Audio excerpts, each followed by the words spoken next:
Hi, I'm Louisa Sijabat, a liquidator and bankruptcy trustee.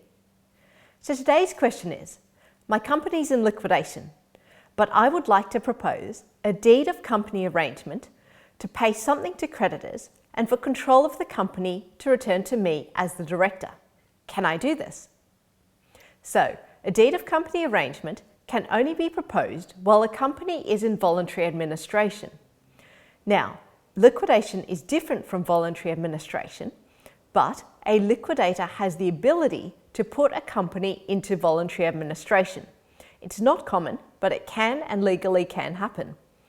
Now, what I propose to this director is to go and speak to the liquidator and explain what the director wishes to achieve and what the benefits would be for creditors as a whole if this were to occur.